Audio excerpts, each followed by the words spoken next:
everybody. I'm Tom Vassell. I'm Z Garcia. I'm the Podfather of Gaming, Stephen Bonacore.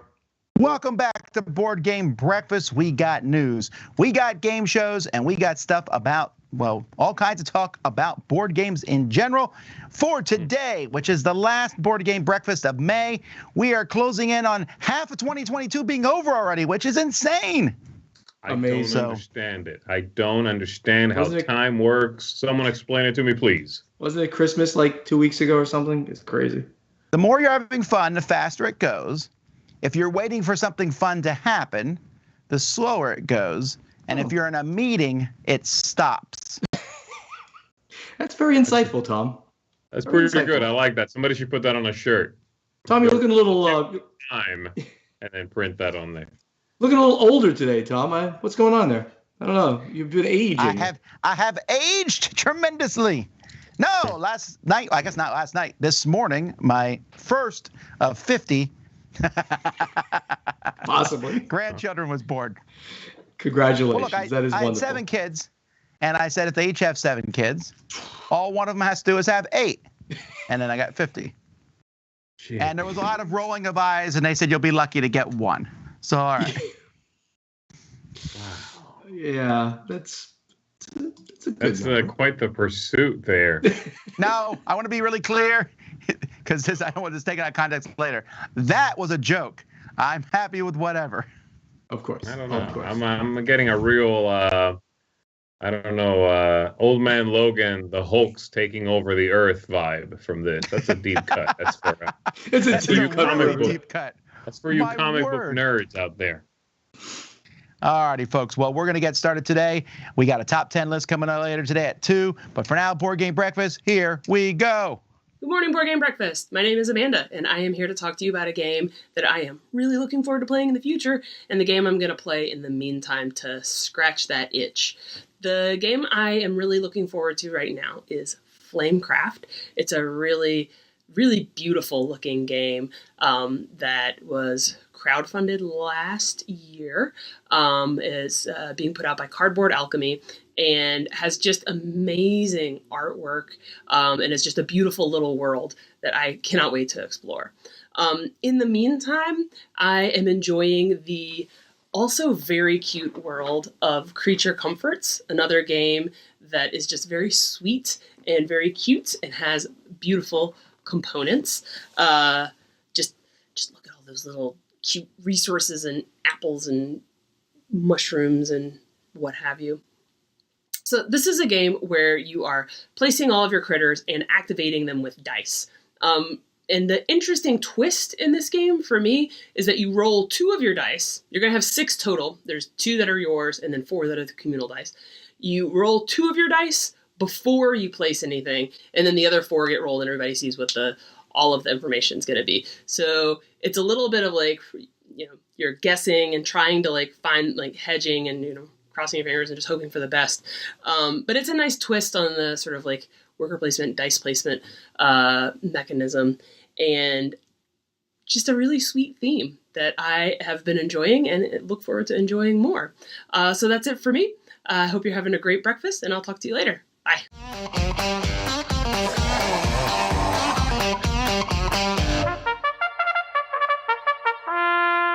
$1 million at stake as Pioneer of the Nile enters the starting gate. That is Minette Bird now is coming on to take the lead as they come down to the finish, and a spectacular upset.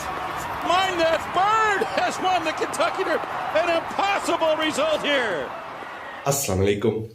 Camel Up is a chaos-fueled betting camel racing game. But if you want to add more fun in this game, then get the Camel Up power-up cards from the BGG file section under Camel Up. What these cards let you do that you will be randomly distributing 1 card to each of the player before they start the game, and they will keep it hidden until they want to reveal and use that power. Most of these cards are one-time use powers. So for example, there will be kind of cards like Take a Break that lets you remove 1 of the dice for 1 of the specific legs of the race before the race starts. So you can declare, for example, in a specific race or before the next leg, you want to remove the purple dice. Then there are cards which let you re-roll one of the specific dice. One of the cards let you shuffle up, reorder one of the camels in the camel stack. So there are one of the cards let you look at the top 3 cards in the winner or loser betting stack pile as well. So there are these kind of fun cards available in this one, which you can give to players. My recommendation for low play count, that give each player 2, and they can randomly discard one of the cards which they don't want to use and keep one card, and only reveal it when they want to use it, which makes it really, really more fun than the standard Camel Up. So highly recommend it. Get it from BGG file section under Camel Up. Happy gaming.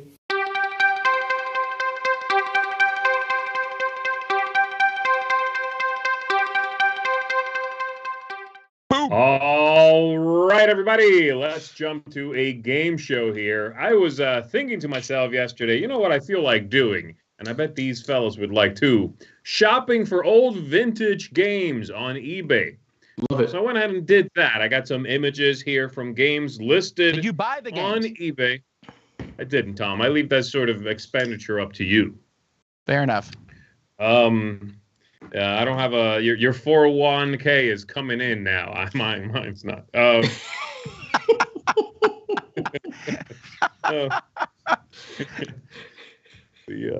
So I went ahead and got these 10 pictures of games on eBay. I'm going to show you the image of the game. I'll read you the description of the game, and you are each going to write down a price that you think it is. We're ignoring shipping for this. Some are free, some are $10, whatever. We're not going to worry about it. The price for the game as it is listed on there.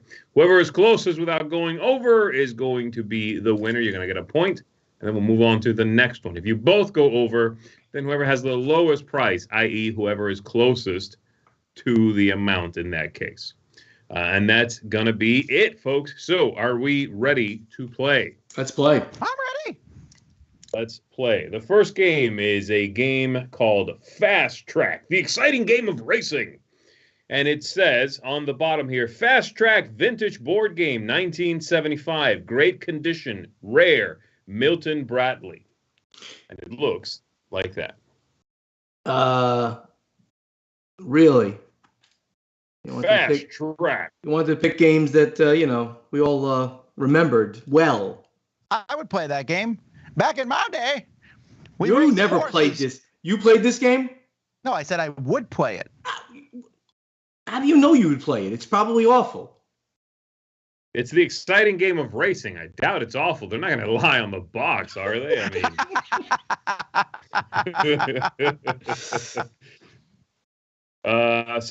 Fast Track Vintage Board Game 1975. Great condition. Rare Milton Bradley is what it says. I got it.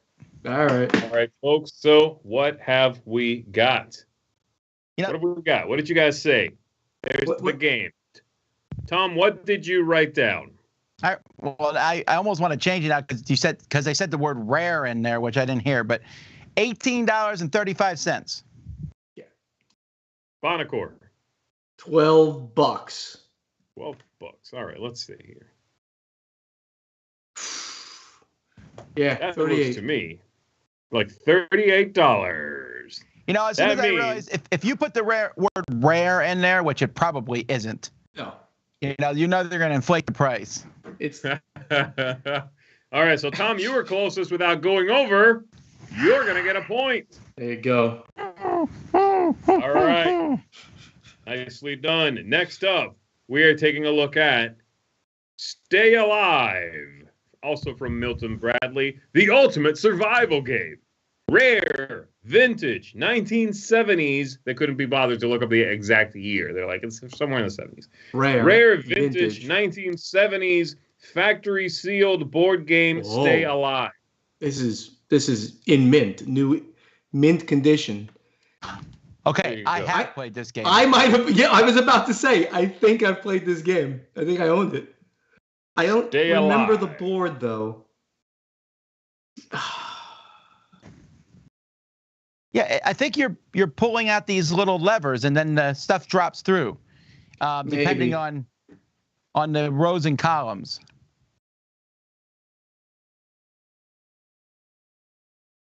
All right, guys. What did we write down? Stephen Bonacore. $45. $45 rare vintage in the mint shrink. I know, that's what they're saying anyway. Tom? I went lower. I went $14.14. $14.14. You're probably That's right. very interesting. Okay, so here we go. That is Stay Alive, and the price is going to be... Whoa! $90. The price is going to be $89.99. I need to up my game here, and people are complaining that Castles of Burgundy's $100. Come on now, it's just $10 more than that. True, you're gonna either get Castles of Burgundy or Stay Alive. A lot. I mean the game. So $89.99. It's also $21.20 to ship it to you. That's a big bite. So Bonacore, you said $45. Tom went really low because I'll be buying that game. You got it. Bonacore gets the point on that one. We are tied up, folks, 1-1. Going on to the next one, we are looking at this beauty right here. Yes. Oh, yeah, baby. This is the McDonald's Playland Funburst game from Parker Brothers. Vintage 1984 McDonald's Playland Parker Brothers board game, rare, good condition. Punctuation be darned. There you go. So vintage 1984 McDonald's Playland Parker Brothers board game, rare, good condition. There you are. I believe with a little bit of a push, this could make the top 100 on Board Game Geek. With a little push, everybody. A little help from my everybody friends. votes for it that's listening here and still won't make it. What would you do if you had a Big Mac? Would you eat it or share it with friends? That is a very weird crossover. Yeah, I know. You had to go to Beatles on this? I'm ready. I get fat with a little friend from my... That's not... Okay. So my guess here... All right. I don't know. I feel like we've been going high, so a low one's got to be coming up here. So I'm going to go with $23. $23.78. Wow, you're like trying to get like that. This guy loves to do that. No. But just in case you pick the same number, one of us will be higher or lower. And I took $14. $14. All right, let's find out. I don't actually remember. So here we go. The price is... Ooh, almost hit it on the nose. $99. Nice. I almost went over. $24.99. What did you say, Tom? $23.78. Yeah, you almost went over. You're right. $23.78. All right. Well, you were very, very close. Tom, if there's one thing Tom knows about, it's board games. It's my McDonald's There's pricing. two things he knows about. It's board games and McDonald's. There it is. All right. Well done, Tom. You got another point. 2-1 in Tom's favor right now. Yes. Next up, we are looking at this beauty here, Clash of the Titans game. A classic. Clash of the Titans. It says, vintage Clash of the Titans board game, 1981. Made in USA. Pre-owned. Rare. With 2 exclamation marks. There you go. What does the word vintage mean on eBay anyway? Does it mean it's older than 2000? I mean, you just throw the word vintage out?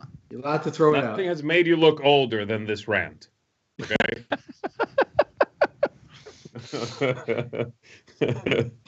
There you go, guys. All right. Clash of the Titans. All right. I think Z did a search for these games using the word vintage. You don't know. All right. Don't you judge me. I found pictures of you while I did it.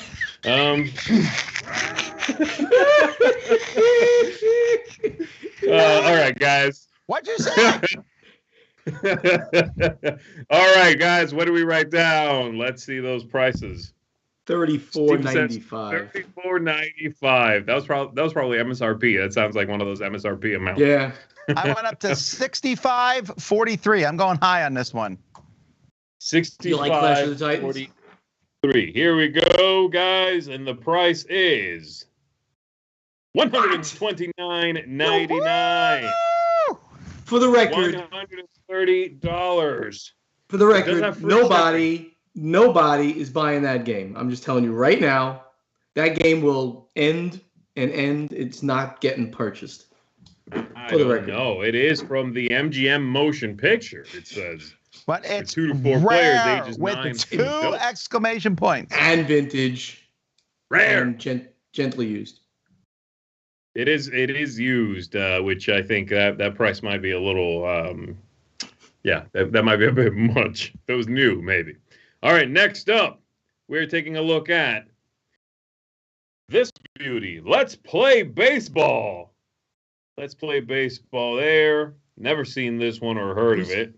Who makes this? And it says, let me read it to you. Vintage.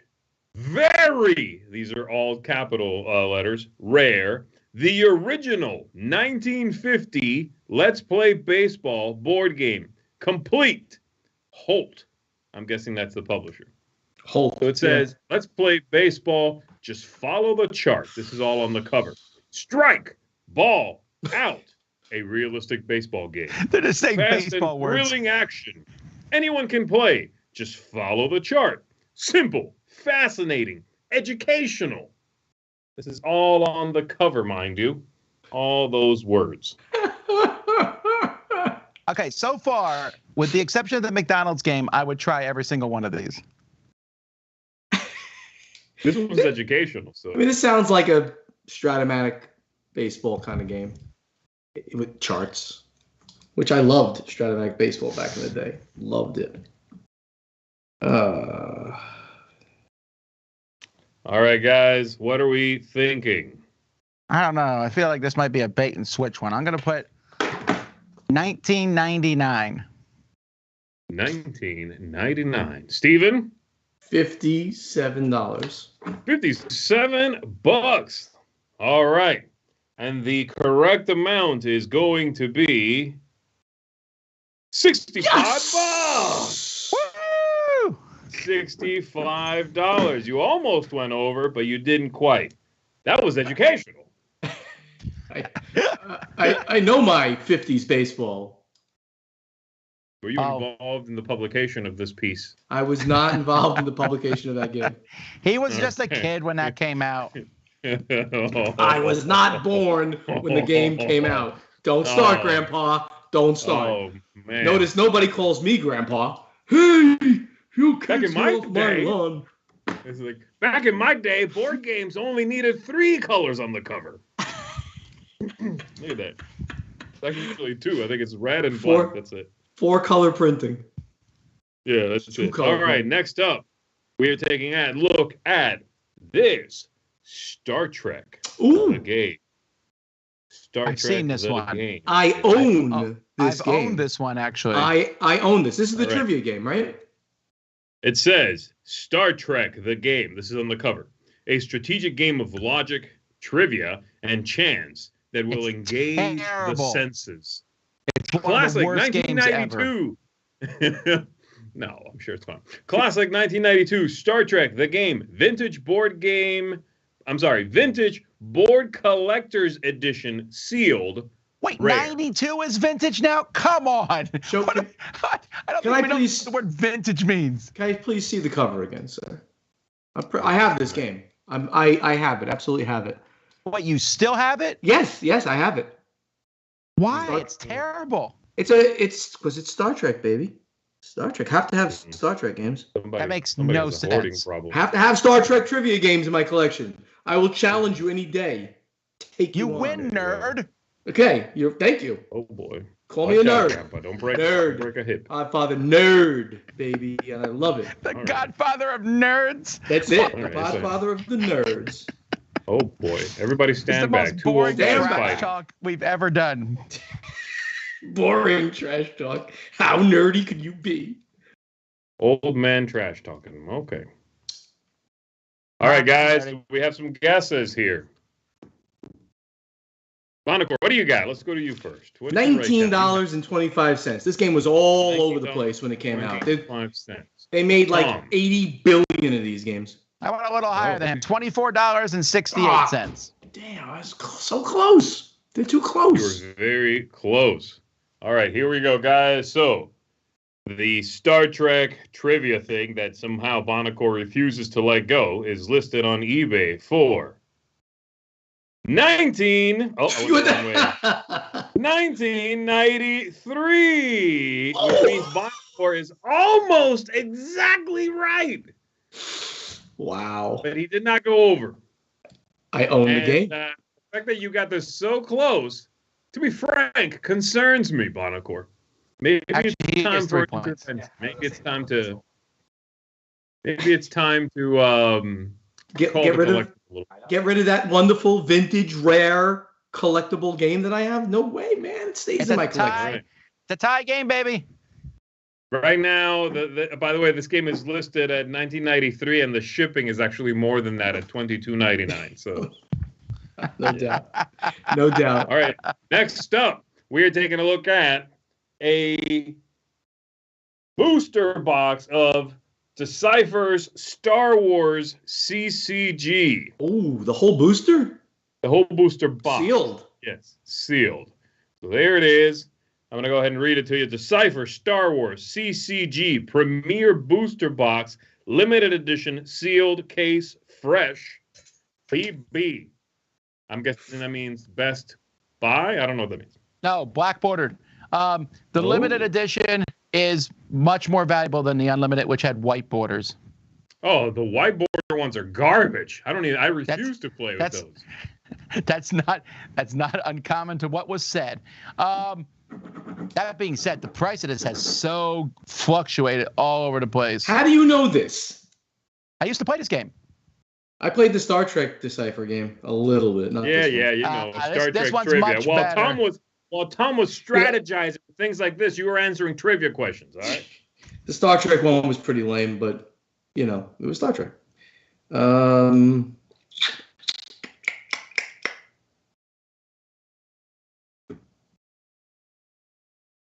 What do we got, guys? What did you write down? I'm ready. Ready. All right, Bonacor, what do you got? 189.50. Is 189.50 something. 189.50. I wrote $143.56. Oh. $143.50. You guys went big time on this one, huh? No, it could be 500 for all I know. It could be really big. 500, you said? Yes. It's a box of boosters. That's a lot of boosters. Should have guessed that. You should have really guessed that, you dummy. $500.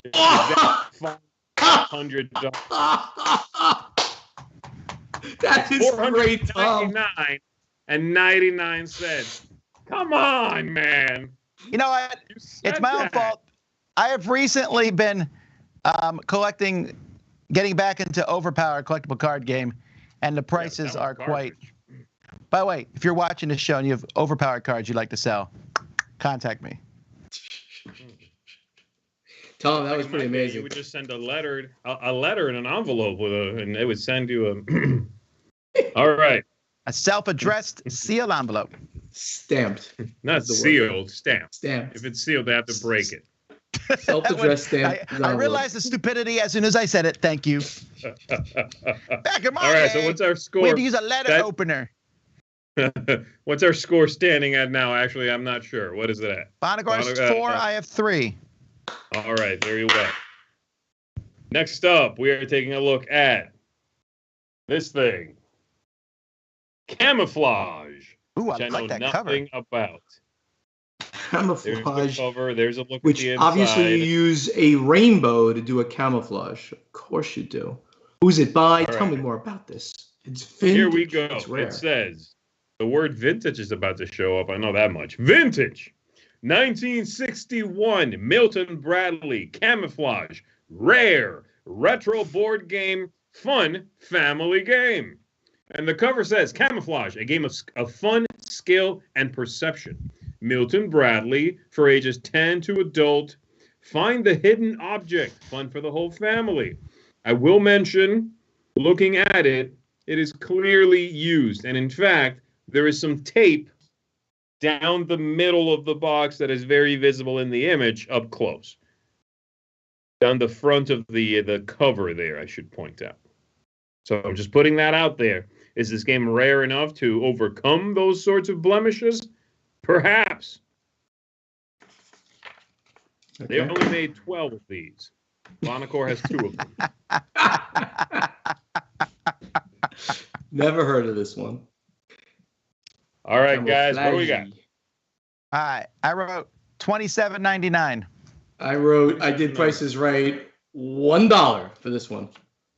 $1. Interesting. Let's take a look. Interesting. Here. The correct price on eBay is $12.99. Oh, I'm getting murderized. $12.99. You are getting destroyed, Thomas. He got you with the $1 move, man. Come on. All right. Next up, we've got a game called Easy Money. Ooh. Easy Money. This Anybody is. played that one? I think I might have owned this one. Yeah. Tell me about it, Z. Easy Money. It says, vintage, 1974, Milton Bradley, Easy Money board game. Read description, rare. That's what it says after that. All in capital letters, of course. On the cover it says Milton Bradley, Easy Money game, a game of buying and selling, building, borrowing, banking, and mortgaging. Yes! I'm all over this thing. Ages 7 to adult. Object, which I used to put on the cover, to gather the most wealth. Was there any game that wasn't about to gather the most wealth around this time? Go for broke. I guess that's just a gimmick, Tom. You asked the question. I answered. Also, right, Star Trek trivia. Eat your tapioca. All right, there you go, guys. So that is Easy Money. Easy Money. I think I remember this game. I'm pretty sure. I think it was like a Monopoly takeoff. All right, what do we got, guys? Let's see those guesses. All right, Mr. Bonacor. 20, 25. I did $1.11. $1.11. Just in case Bonacor did a stupid dollar thing again. All right. I wasn't going to do it twice in a row. Price is going to be on Easy Money here. Copycat. $1.99. Yeah! So are we just going to go for the lowest bid now? Tom is back in it. If you offer him a game for $2, he'll take it off your hands. Also, shipping is $14.25. So there's that. Shipping and handling. Shipping and handling, yeah. All right, and then we've got one more, guys. What's the score? Really gonna upset. This one's really gonna upset Tom. What is the score? Yeah, what are we at 2? You just got one there. 4 for me, 5 for Mr. Bonacor. So double points on this one, right? Double points. It better be, because otherwise, worth a point and a half or something. I don't have a tiebreaker, y'all. Worth a point and a half. Figure it out. I don't have a tiebreaker. All right, so this one is. What? This is Tamagotchi, the game. This is based, of course, on the craze of Tamagotchi, the little pet in your pocket that you could train and feed. And, then they went ahead and made it into a board game. Really? They did? When did this come out? This is the part that's going to upset Tom. Here we go. Tamagotchi, the board game. Vintage. 1997. What? Come on now. 1997. Vintage, 2012. Cardinal Games Rare. Cardinal Games is still Tamagotchi, the board game. Vintage, 1997. In the olden days of 1997. New, sealed. What is NIP? New in, not in print? I don't know what that is. Not in print. No kidding. Cardinal Games Rare. There you go. That is what that looks like.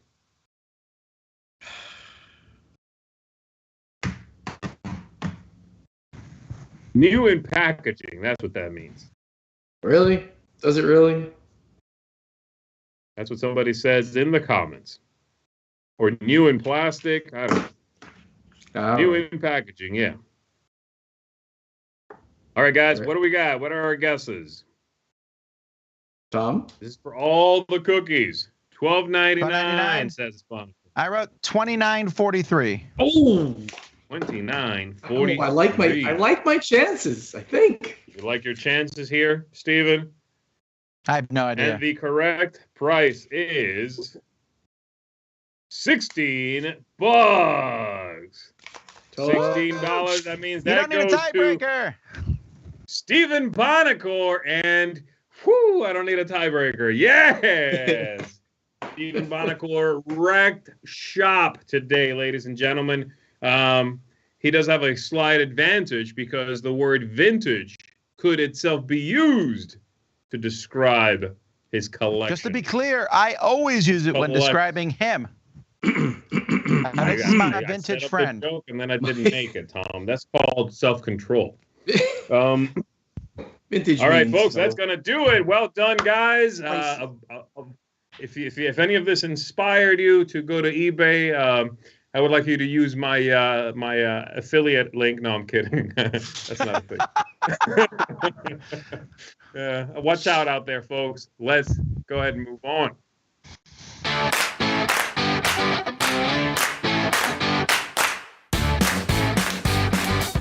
Hi, I'm Jordan. This is a segment where I talk about great games to play on a weeknight. Now, this is a new game from Blue Orange that'll be coming out soon. This is called Downtown Farmers Market. This is it plays 2 to 4 players, and it's a light strategy game. You could play this with children. There's actually 2 versions of the game inside the box where you can play almost a junior mode without the scoring objectives, or you can play the full game, which has the scoring objectives, which most folks watching this are probably going to be playing. And so in this game, you're going to have these tiles out that the players are drafting from, and then you're going to have a vertical and horizontal objectives that are going to score the columns and rows different ways. And so you're trying to collect goods from a farmer's market: milk, cheese, vegetables, carrots, those types of things. And you are drafting these tiles in order to place in these columns and rows. And so maybe a row you want the most of cheese, and maybe this one you need 2 breads and 3 carrots in this column, that kind of thing. And so you're trying to take these, but each tile is going to be at the intersection of 2 of these objectives. So you want to make sure that they're going to match up the best you can. And so it's a straight puzzle game. I would also say with fewer players, it can be really mean. The way that the drafting works is you have the shared tiles out on the board, and on the table. You're trying to draft those, but after every draft, you get to discard one. And so you can kind of take one and then look at your opponent and trash one that they might want. This one's a fun puzzle game. I don't think it's breaking any ground, but it's a cool kind of little game that feels like it has a lot of thinkiness and a lot of pieces that you're kind of putting together. So that's Downtown Farmers Market. I've enjoyed this one. I'm Jordan. Thanks. Hello Proti here, your Romanian content creator, and today I will continue my series where I will talk about a specific part of a game, and today we will talk about Genotype. In Genotype, you are a scientist which is experimenting with genes of beings, and you are trying to do different things, so in the end you are gathering points. But most importantly, you have like 3 phases in the game. You have a worker placement phase where you do different actions, then you have a dice drafting phase, and then you have a buying phase. And the point of the game is mostly a bit of let's say contract completion, because you are getting different or validating different genes with the dice drafting on the cards that you have planted. And as many cards as you can make, that many points you have, because every card has a different value of points depending on how hard it was to validate all the genes on that specific card. And what I wanted to talk today is one of the upgrades or the improvements that you can buy, and these are assistants, because during the buying phase you can use money to expand your places where you can plant stuff or draft dice or get an additional worker. But another thing that you can do is buying assistants, and the assistants have different powers that are really interesting, and the one that I wanted to discuss today is this assistant, which is giving you the possibility to unlock, if you need it, with 1 money on that, just for that turn, 2 spaces for drafting dice. And this is interesting because it's really flexible, because maybe you don't have you don't need to draft that many dice, so you don't have to pay that money or buy that improvement and so on, because you can buy dice spaces that you are having them all the time. But here you can activate this assistant just when you know that you need more spaces for drafting dice. So it's really flexible. You can spend that money or don't, respectively have those 2 extra spaces for dice or not. And that's why I find it really interesting how you can use this assistant, and it's very flexible. And that's why I wanted to talk about in Genotype. Have a nice breakfast.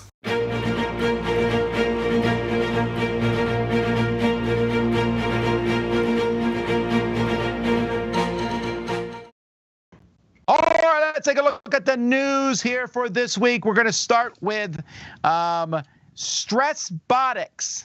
This is a game. Looks like a fairly hefty Euro-style game, coming from Two Tomatoes.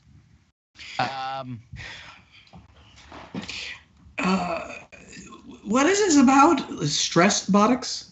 Okay. Players control beta bots sent by the Cubotics Corporation to retrieve resources from a distant planet, then deliver them to specific orbitable locations for collection by the corporation's spaceships. Unfortunately for the beta bots, the competing Silena Droids Inc. has sent their own robots to the planet, and the planet itself is unstable. More jargon. Yeah, I don't like the name. Stressbotics sounds like I'm about to work out or something like that, and I really don't like exercise. Let's do the Stressbotics. I'm not an exercise kind of person. And with that cover too, it's like, what is this stacking blocks? What am I doing? Yeah. Did you see the price on this game? $100. Oh my goodness. That's good for the hobby. Anyhow, I didn't. You're such a jerk. I didn't say that about this game. It does look like it's a pretty big, hefty game, though. I was forgetting the cover. I think the board game itself looks interesting.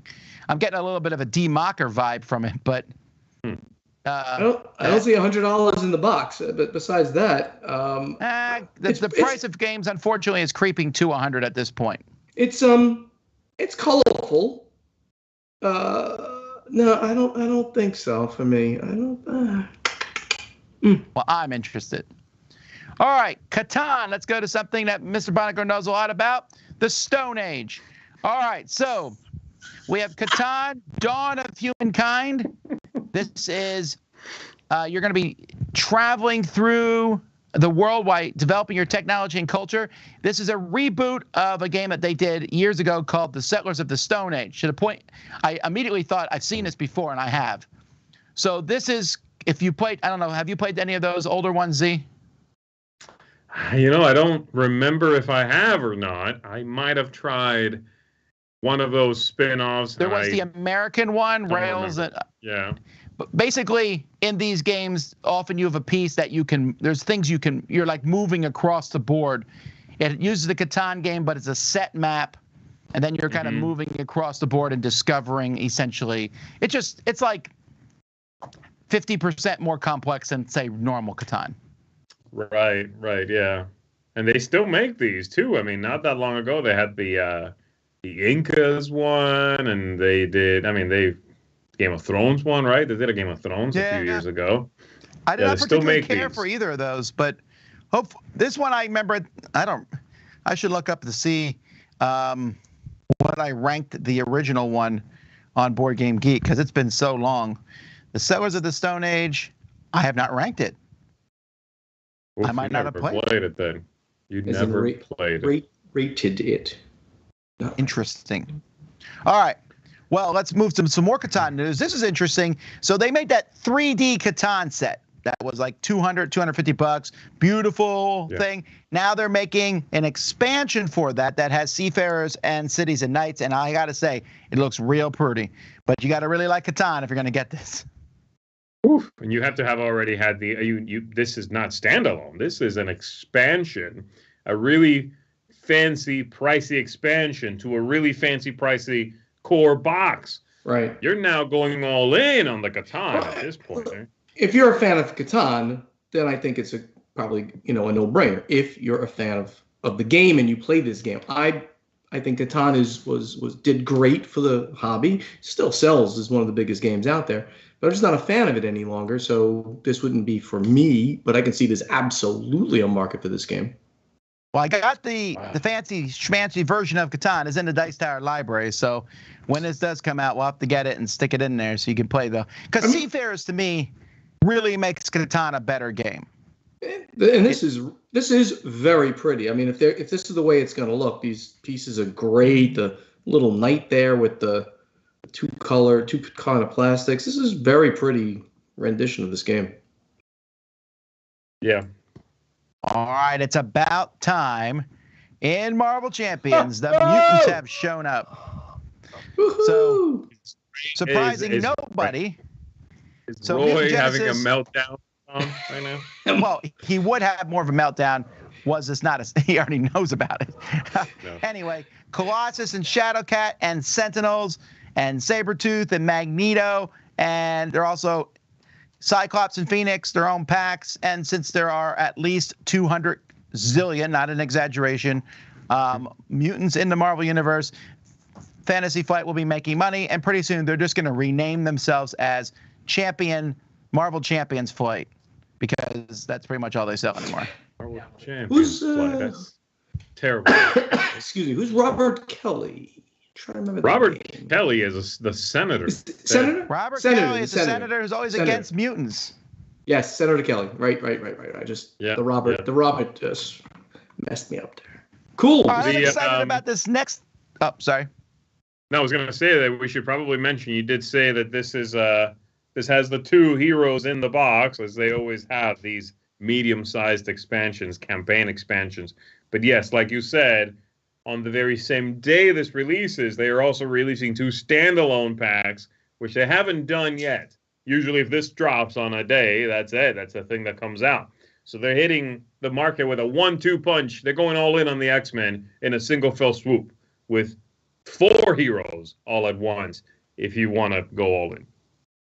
This is coming out this summer, I think, is when they announced. So I would put good money it will be at Gen Con. Yes, indeed. I'm excited about this next game from CGE. CGE usually debuts one big game each year. This year it's Starship Captains from Peter Hofgaard. This is Peter's first design. Definitely a spoof on the Star Trek style thing here, which obviously Monaco knows a lot of trivia about. You are a new Starship Captain. You're going around building an engine, getting a crew, going around this universe. I'm kind of, I really am excited about this. I don't know really much about it other than the very small blurb here, but A, CGE, B, it's obviously a non-IP infringing version of Star Trek. Here you can see there's Captain Janeway right there in front. Oh, it looks really cool. Definitely want to see this game. It's a nice cover. There's something movie poster-esque about that cover that is really well done. Oh, yeah. Yeah, this looks like the next Disney movie, right? You know, and it does. It really does. I think they knocked it out of the park with this cover. What's the Star Trek Star Trek Prodigy? It kind of gives it that vibe. That's the one of the series on. You mean Lower Decks? No. The other one, which is really for kids, not young adults. Do you watch Prodigy? It's called Star Trek Prodigy, also on Paramount Plus. Don't dodge the question. Do you watch it? No, I'm not dodging it. I watched a little bit of it. It's a little, emo for me, but I have not finished the series. Watch it. I have not finished the series. I will watch it. All right. Nobody cares. No, don't do it. This next game has a cover that doesn't excite me, but the game looks cool, and that's Amygdala. I'm not sure how to pronounce that. Amygdala. Are you serious? That's how you pronounce it? Definitely. Yes, amygdala, yes. Definitely amygdala. Does that mean something? Yes. It's a part of your brain. I think it's a part of your brain. Thank you, Z. All right, I'm sorry. I didn't know it. And shut up, Monica, you didn't know it. I did. As soon as he said it, I'm like, yes, that's a part of the amygdala. You guys got to get with it. Now that I'm saying it, I'm not sure it is. Oblongata. Yes, the Abdullah Oblong. So it's not amygdala. Anyhow, they just made this up. This is a new Kramer and Kiesling game. This is coming also from Game Brewer. I think the board of this looks fantastic. I like the colors. And yes, now I see that you're controlling different regions of the brain. So maybe I should have figured that out. But all right. I just asked the chat room. I like the box art. The chat room? What is this, 1996? Vintage. It's called chat. It's called live chat, if you didn't even know that, Tom. See, it says chat, live chat. Oh, my God. You said the chat room. Oh, I'm sorry. So I shouldn't use the word room. AOL. I can't use the... mail. Listen, Grandpa. Nobody calls me Grandpa, so I'm not as old as you. There you go. That's the new way we're going to look at this. I love it so much. The chat room. Okay. So Trick or Treat Studios, which is a new board game company they launched last year, and almost all their games are focused on horror, which is kind of a cool, theming for a thing. So they got Creature Feature. This is a new game from Richard Garfield. So you are actors trying to get roles in monster movies. I believe this is a brand new game, as far as I can tell. And, of course, Richard Garfield knows what he's talking about. I like almost all his games. So looking forward to this one. But I have to say the other game way overshoots it for me. And that's Nightmare Productions, because this is a reprint of one of my favorite games, Trump Fabric, which has been remade many times as Dream Factory Hollywood Studios. This is from Reiner Knizia, and this is about making a horror movie.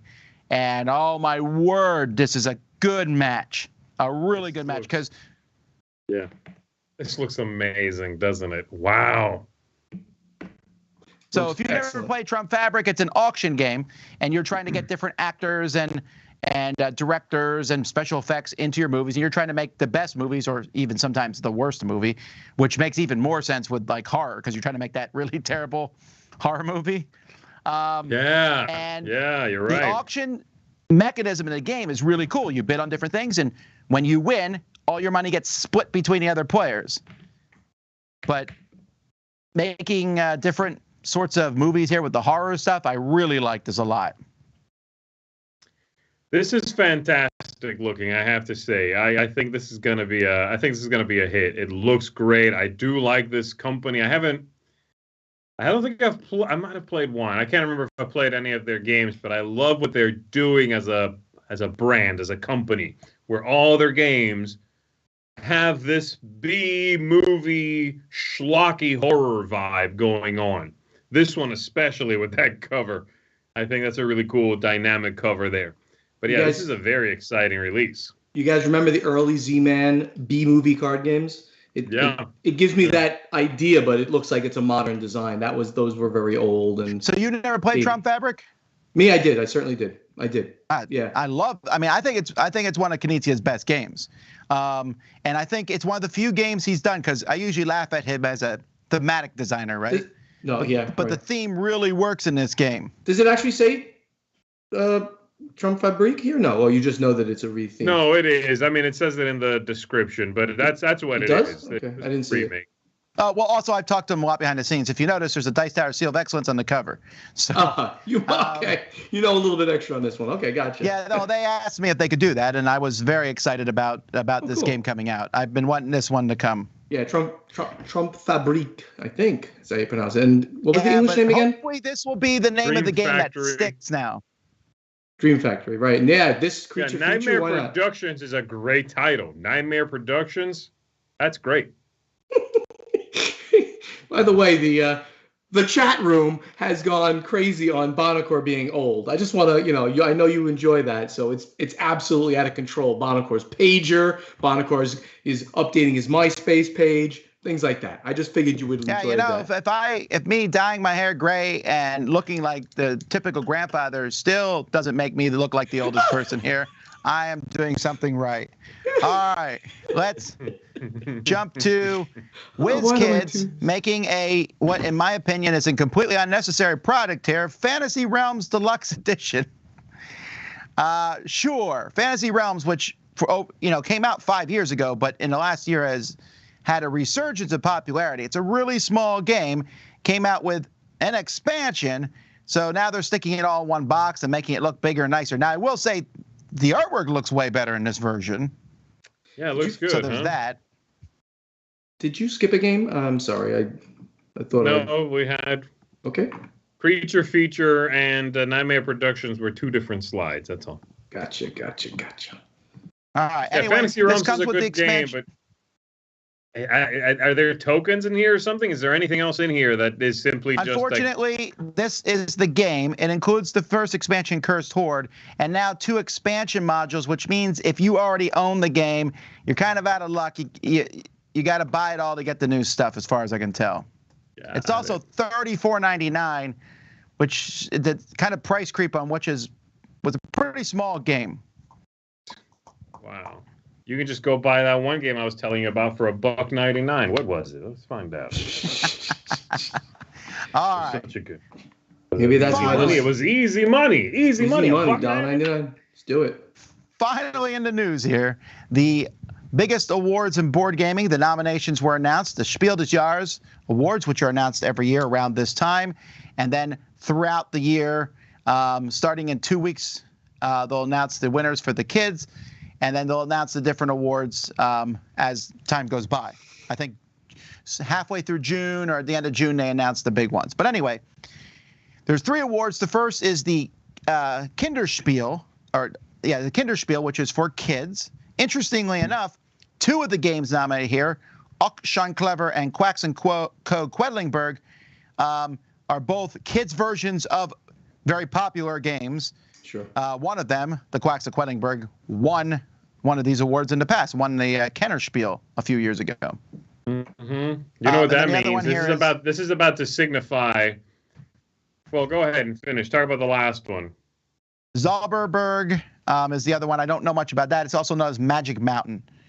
So, if Quacks and Co. wins this, that's about to signify, I feel, a whole slew of game designers and publishers who will make kids editions of games that have won or been nominated for the Spiel or fall into that category. You know what I mean? There's going to be suddenly all these games, I feel, that are going to be whatever that won junior or, for kids or I don't know. We'll see. I'm curious to see if it does win, if we'll see a noticeable uptick in that kind of branding. Well, we've already seen a lot of, My First and that kind of stuff. So I don't know if that's truly a change, but sure. I mean, it's interesting. This is the first time I've seen a single designer have 2 games in the same category. Oh, really? Wolfgang Warsch has both those games. They're both his. Oh, yeah, they're both his. I think he did that already when. No, he's had a game in 2 different categories, which, by the way, he does again this year. Right. But he now has a 2/3 chance of winning. Yeah. The guy is. I mean, that's pretty impressive. The guy's pretty amazing. Yeah, that's very cool. When they announce the award, if he wins, he will also have to look upset that he lost. Yeah. That's interesting. He's also a very talented very good actor. Very good. Okay, guys, by the way, we need to pick what you want to win and what you think will win. Well, we can't do what we want to win because we haven't played it. So which one do you think will win? I'm going to put my money on Quacks. Yeah, Quacks. Bonhoeffer has to say the Clever because he published the adult version. No, I did, but no, I mean, there's an adult version of this game. No.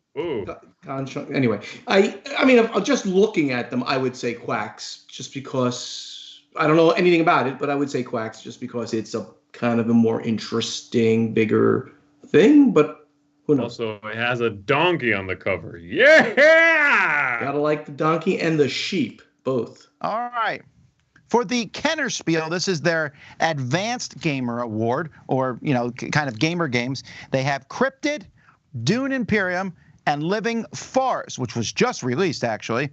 They also have a recommended list of Ark Nova, which I was surprised about, since that's a pretty heavy game, Korra, and Witchstone, which Mr. Bonneker really likes Witchstone. I do. I think Witchstone's an excellent game. Of these 3, the one I would like to win is Dune Imperium. The one I think will win is Living Forest.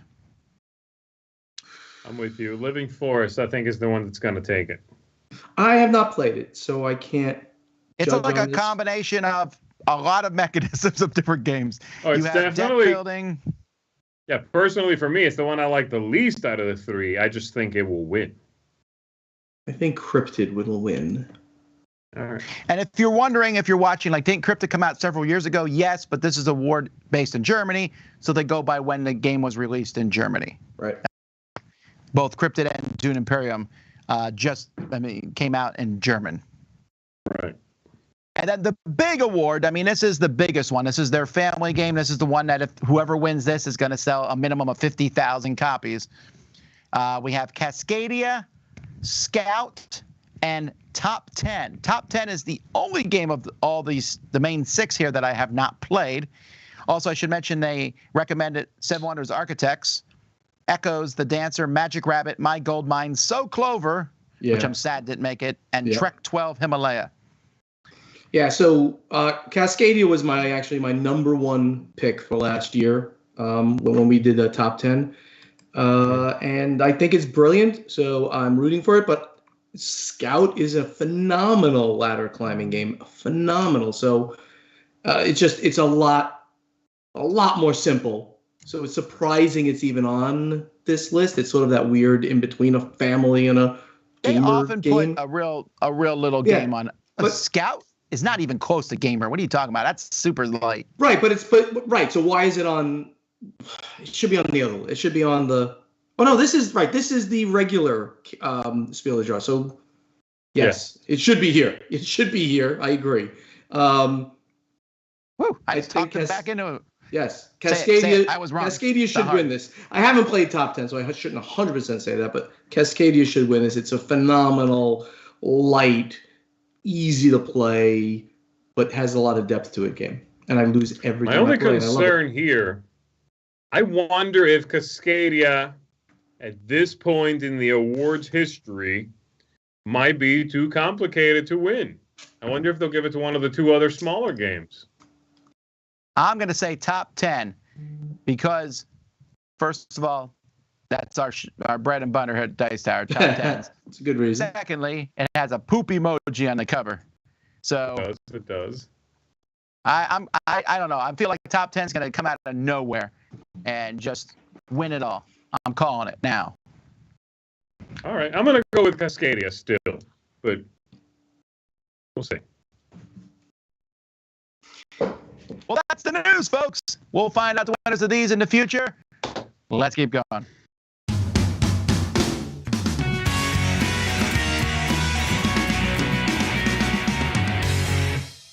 Hey there everyone, it's Jen the Board Game Librarian, flipping some pages and pushing some cubes in my segment from the page to the table where I pair books and board games together. This week I'm taking a look at a book I've somewhat recently finished, and that is Gods of Jade and Shadow by Silvia Moreno Garcia. This book takes place in the 1920s in Mexico. We have kind of a jazz era Mexico here. Time period I didn't know that much about, but our main character here, Cassiopeia, accidentally awakens a Mayan death god, and he is on a quest to regain his throne from his evil brother, and has to, along the way, regain parts of his body, which his brother has scattered across Mexico. Moreno Garcia does a really great job of giving you a sense of time and place, and again, adding in parts of Mexican history, which I didn't know that much about. So I love that. I love when that happens. So what game are you playing as Mayan gods? Well, that could only be Mezzo, real chunky baby, by Colossal Games. 2 to 4 players, 90 to 120 minutes, ages 14 and up. So really, really love this one because it's kind of an area control-esque game. And I love games where I'm playing stuff that I feel like I'm learning something too. And it was really because of this game that I sought out Gods of Jade and Shadow, because I wanted to learn more and read more about the Mayan mythology. And some of that does show up in the book. But you are controlling a god, you have a tribe of warriors and shamans, sometimes a champion, and it's a back and forth over 3 ages where you are looking to be the ultimate god. It's, I think, kind of an underrated game. And one that every time you play, I'm always having a blast. So That's all for this week, friends. Happy breakfast.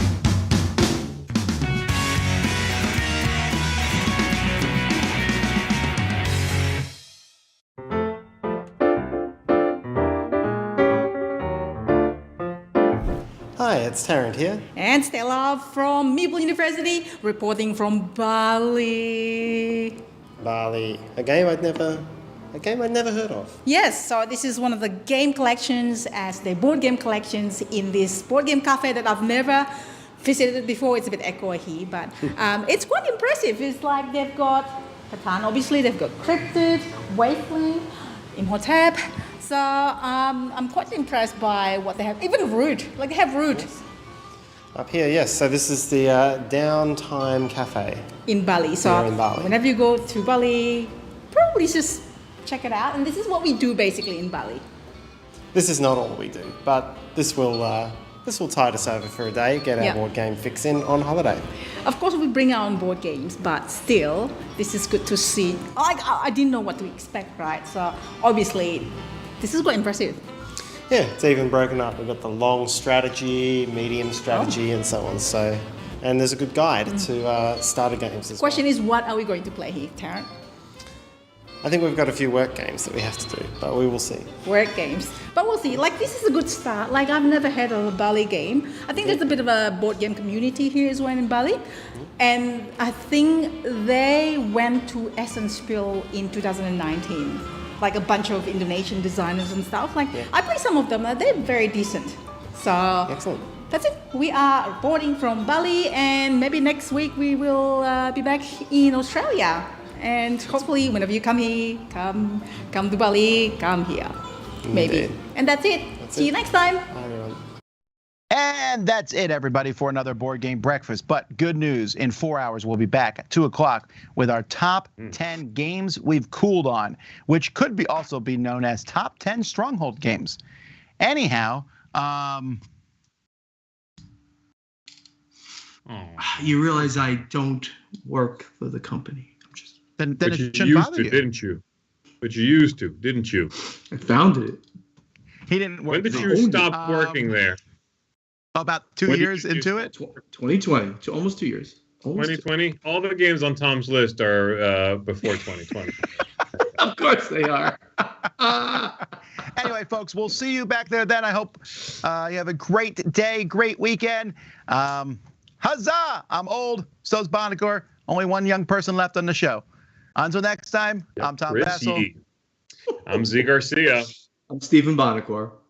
Have fun gaming.